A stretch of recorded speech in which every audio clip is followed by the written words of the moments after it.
Hi guys, இன்றைக்கி நம்ம ஒரு பிளாங்கெட் ஹால் பார்க்கலாம்.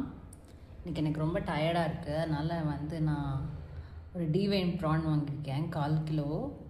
இது ரெக்கமெண்டடான்னு கேட்டால் ரெக்கமெண்டட். ரொம்ப அர்ஜெண்ட்டாக சமைக்கணும், 10 to 15 மினிட்ஸில் ஏதாவது ஒன்று செய்யணும்னா it's recommended. Otherwise it's not recommended. ஏன்னா வெளியில் போய் கடையில் வாங்கினா 1 கிலோவே 400 ரூபாய் தான் இருக்கும். ஸோ அதுதான் ரெக்கமெண்டட். இது இதனோட ப்ரைஸ் 404. அப்புறம் இந்த மோமோ ஸ்நாக்ஸ்க்காக இது ஆக்சுவலி வர்த்து தான், 123 ரூபா வரும். நம்ம வெளியில் போய் சாப்பிட்றதுக்கு இதில் 10 பீஸ் இருக்கும், நல்லாயிருக்கும். ஒரு 5 மினிட்ஸ் ஸ்டீம்லேயே வந்துடும். ரொம்ப ப்ரிசர்வேட்டிவ்னால இந்த சட்னி தான் ரொம்ப ஓவர் ப்ரிசர்வேட்டிவாக இருக்கும். நாங்கள் சட்னி வீட்லேயே அரைச்சிப்போம், அதனால் நான் இதை ரெக்கமெண்ட் பண்ணுவேன்.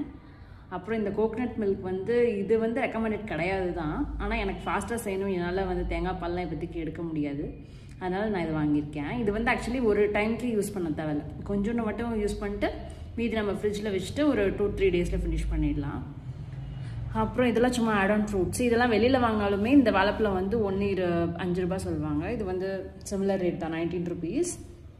நான் இது வரைக்கும் ட்ராகன் ஃப்ரூட் சாப்பிட்டதே இல்லை, அதனால சரி சும்மா சாப்பிட்டு பார்க்கலாம் அப்படின்னு சொல்லி ஒன்று ஆர்டர் பண்ணியிருக்கேன்.